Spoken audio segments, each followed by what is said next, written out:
April 1945, Berlin. The city is a sea of fire and rubble, the symphony of destruction played by Soviet artillery.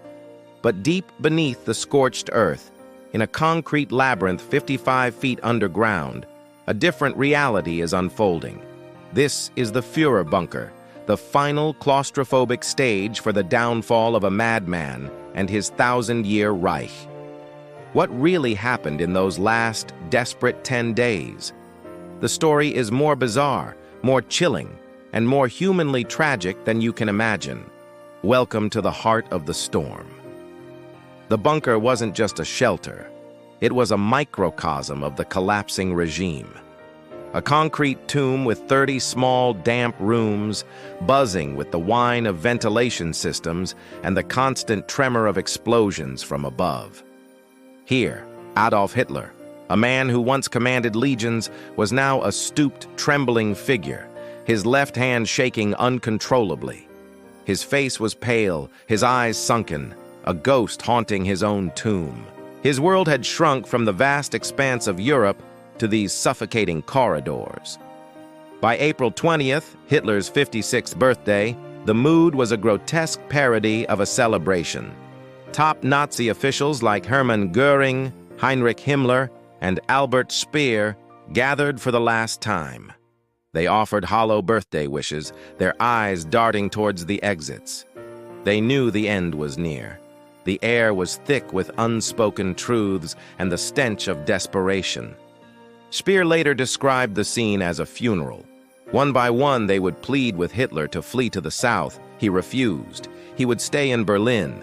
It was his final defiant act of nihilism. As they left, a sense of relief washed over them. They were escaping the madhouse. Down in the bunker, a surreal routine continued. Hitler would emerge from his private quarters for military briefings, poring over maps of armies that no longer existed. He'd move phantom divisions, screaming orders at generals who couldn't hear him, for troops that had long been wiped out. General Krebs and General Bergdorf would stand there, stone-faced, delivering reports of utter collapse, trying to gently paint a picture of reality. But Hitler lived in his own world, fueled by rage and delusion. He would erupt in volcanic fits of fury, accusing his generals of betrayal, incompetence, and cowardice. Then, moments later, he would slump back into a state of exhausted apathy. The lower bunker was a bizarre mix of duty and debauchery. While secretaries like Traudl Junge tried to maintain a semblance of professionalism, typing Hitler's final decrees, other sections descended into chaos. Alcohol flowed freely. Officers and staff, knowing they were doomed, engaged in frantic last-ditch parties. The sounds of laughter and drunken singing would drift down the hallways, a macabre soundtrack to the apocalypse happening just a few meters above their heads. It was a carnival at the end of the world. One of the most surreal events was the wedding. On the night of April 28th, with Soviet shells shaking the very foundations of the bunker, Hitler decided to marry his longtime companion, Eva Braun. She had arrived in the bunker against his wishes, choosing to die with him. A minor city official was dragged from his combat post to perform the ceremony. In the small conference room, surrounded by Joseph Goebbels and Martin Bormann as witnesses, they exchanged vows.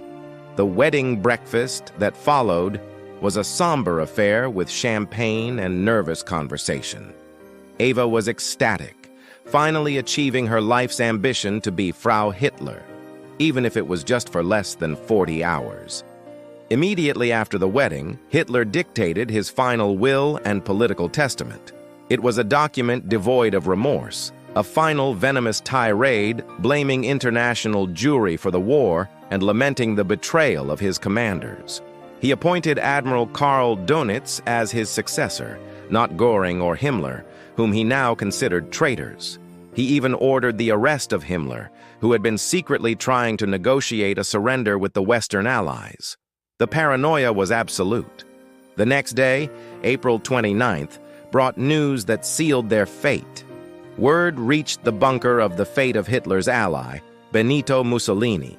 The Italian dictator and his mistress had been captured, executed, and their bodies publicly desecrated in Milan. The news terrified Hitler. He was obsessed with not becoming a spectacle, his body not being captured and put on display in a Moscow museum. He ordered his personal physician to test the cyanide capsules they had on his beloved Alsatian dog, Blondie. The dog died instantly. The other puppies were shot. The atmosphere in the bunker grew even heavier. The 30th of April was the final day. The Soviets were now just a few hundred meters away, fighting for control of the Reichstag. The sounds of battle were no longer distant rumbles, but the immediate crackle of small arms fire. Hitler began his final goodbyes. He walked down the line of remaining staff, shaking each of their hands. His eyes were glazed over. Traudl Junge remembered him mumbling something she couldn't understand. He and Eva Braun then retreated into his private study. The remaining occupants waited in the corridor. The minutes stretched into an eternity. Magda Goebbels, a fanatical devotee, begged to see the Führer one last time, but was denied. Then, around 3:30 p.m., a single gunshot echoed from behind the closed door. After a few moments of hesitation, his valet, Heinz Linge, and Martin Bormann opened it. The sight was grim. Hitler was slumped on the sofa, a pistol on the floor by his feet. He had shot himself through the right temple. Eva Braun was beside him. She had bitten into a cyanide capsule. The faint, bitter almond smell of poison hung in the air. The reign of terror was over, ending not with a bang in a grand battle, but with a whimper in a squalid underground room. Following Hitler's precise instructions, the bodies were carried up the emergency exit stairs into the Chancellery garden. The sky was gray with smoke, the air filled with the dust of shattered Berlin. Soviet shells were still landing nearby.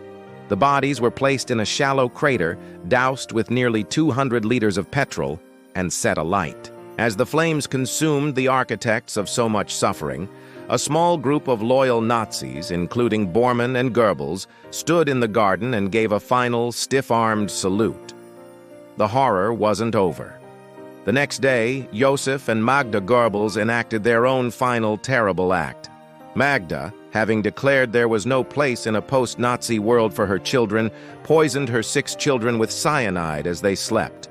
Then, she and her husband walked up to the Chancellery garden and ended their own lives. The Führer bunker became a tomb.